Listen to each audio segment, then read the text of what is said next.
جگہ پہنچتا ہے. تو اسی طریقے سے معاملہ یہاں اس کے برعکس ہے. وما ينبغي له، شعر گوئی جو ہے آپ کے مناسب نہیں ہے. آپ کو اچھے شعر پسند ہوتے تھے، آپ پڑھتے بھی تھے، کوٹ بھی کرتے تھے.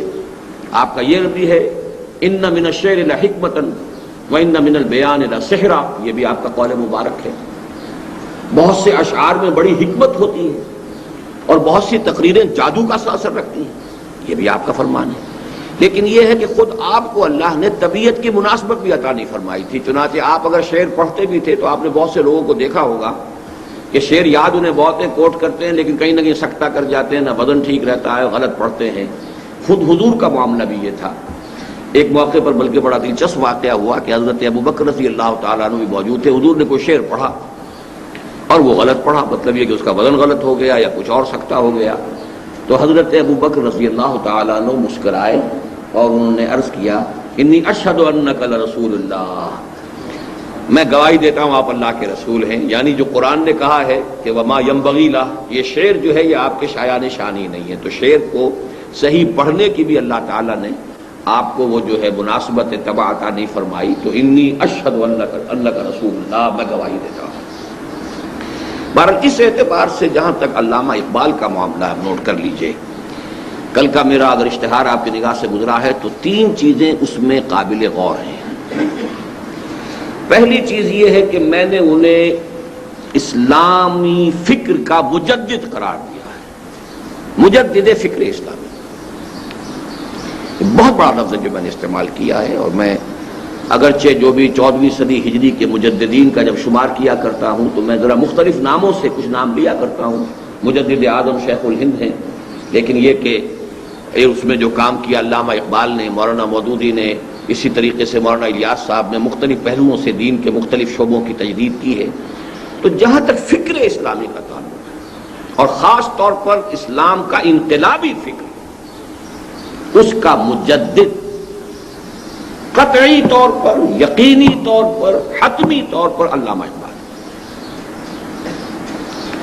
چنانچہ ان کی کتاب reconstruction of religious thought in Islam, reconstruction, تجدید، تعمیر نو، تشکیل جدید، اسلام کے فکر کی، اسلام کے مذہبی فکر کی تشکیل نو.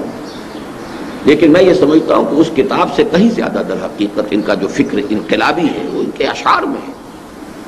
فارسی میں زیادہ ہے، اردو میں بھی بہت ہے، لیکن یہ کہ ان کا انقلابی فکر جو ہے، اور یہ نوٹ کر لیجئے کہ ایران میں تسلیم کیا گیا ہے.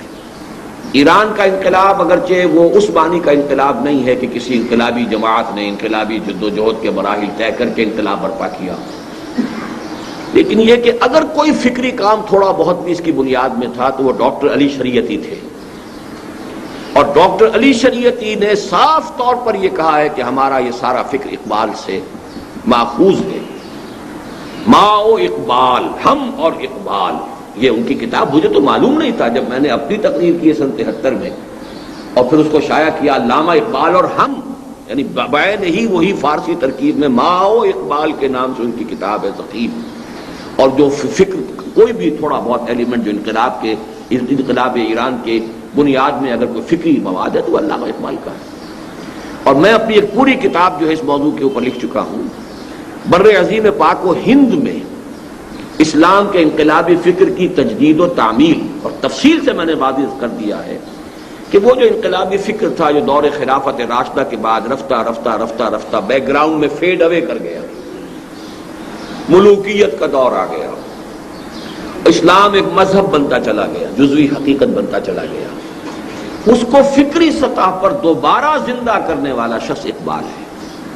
اگرچہ اس کی تعمیل، اقبال مرد میدان نہیں تھے، اقبال مین آف ایکشن نہیں تھے، بلکہ عمل کا پلڑا ان کا بہت کم، بہت ہلکا تھا. یہ میں ابھی واضح کر دوں گا، اس لیے کہ بہت سے اقبالیے میرے دشمن ہیں، جان کے دشمن ہیں، اور ادھر ادھر اس کو شائع کرتے رہتے ہیں گویا کہ میں نے کوئی گناہ کبیرہ کر دیا ہے. لیکن یہ کہ جو حقیقت ہے اس کو مانیے. ایک طرف میں ان کو مجدد فکر اسلامی، بالخصوص اسلامی انقلابی فکر کا مجدد، قطعی طور پر، یقینی طور پر، حتمی طور پر اقبال. ابوالکلام آزاد نے ان سے خوشہ چینی کر کے تعمیل کی کوشش کی ہے. مولانا مودودی نے ان سے خوشہ چینی کر کے اس کی وضاحت کی ہے، شرح کی ہے، اسے عام فہم بنایا ہے، بڑے پیمانے پر پھیلایا ہے، لیکن اصل میں فکر جو ہے وہ علامہ اقبال کا ہے۔ مجدد، فکر اسلامی کے مجدد اور اسلام کی نشأت ثانیہ کا نقیب اعظم، یعنی یہ خبر دینے والا پہلی مرتبہ کہ اسلام کا دوبارہ احیاء ہوگا اور اسلام کا غلبہ ہوگا، اور یہ شاخ ہاشمی کرنے کو ہے پھر برگ و بر پیدا، جس جزم کے ساتھ، جس یقین کے ساتھ، جس وثوق کے ساتھ اقبال نے کہا، اس سے پہلے کہیں سراغ ملتا ہی نہیں۔ مایوسی کے گھٹا ٹوپ اندھیرے تھے، مولانا حالی نے مسدس لکھی تھی، اسلام کا گر کر نہ ابھرنا دیکھے، پستی کا کوئی حد سے گزر نہ دیکھے، مانے نہ کبھی مد ہے ہر جزر کے بعد، دریا کا ہمارے جو اترنا دیکھے۔ معلوم ہوتا ہے کہ قانون فطرت ہی بدل گیا ہے، ہر جزر کے بعد مد آیا کرتا ہے، ہمارا تو جزر ہی جزر ہے، نیچے ہی نیچے جا رہے ہیں، مد کا کوئی سوال ہی نہیں آ رہا۔ اور حالی میں اور اقبال میں کتنا فصل ہے۔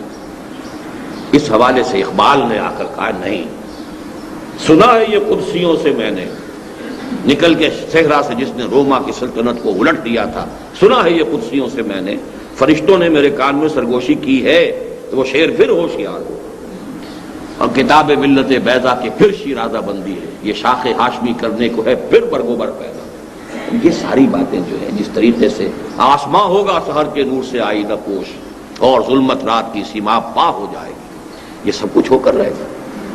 میں بھی حیرت ہوں کہ دنیا کیا سے کیا ہو جائے گی، اور اے آب روان کبیر تیرے کنارے کوئی دیکھ رہا ہے کسی اور زمانے کے خواب۔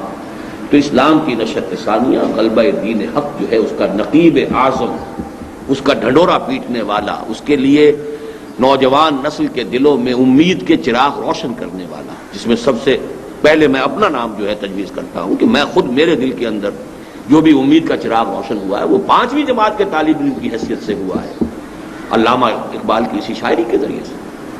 وہ زمانے میں معزز تھے مسلمان ہو کر، اور تم خوار ہوئے تاریخ قرآن ہو کر، یہ چپکا ہوا ہے ذہن میں میرے شعر۔ تو یہ سارا کام جو ہے، اس کو اگر آپ کریں گے تو واقعہ یہ ہے کہ اسلام کی نشأت ثانیہ کا نقیب اعظم علامہ اقبال۔ لیکن اس کے باوجود میں رحمت اللہ علیہ نہیں لکھتا، میں کہیں ان کو حضرت نہیں لکھتا، حضرت علامہ ایک عام اصطلاح کے طور پر کبھی آ بھی جائے۔ اس کی وجہ کیا ہے؟ ہمیں ہر شے کو جہاں وہ ہے ماننا چاہیے۔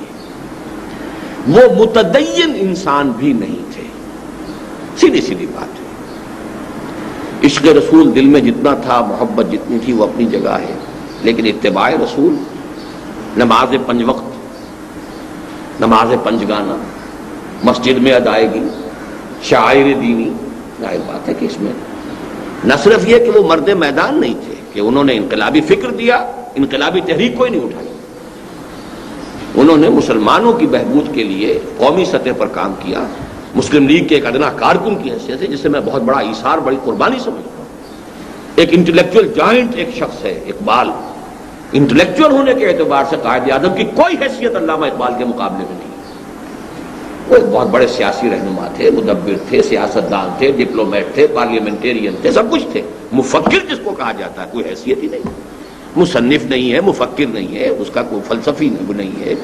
یہ جوائنٹ جو ہے، یوں سمجھیے کہ وہ دیو، وہ علامہ اقبال ہے، لیکن وہ ایک پروونشل چیف کی حیثیت سے، ایک عام کارکن کی حیثیت سے کام کر رہا ہے۔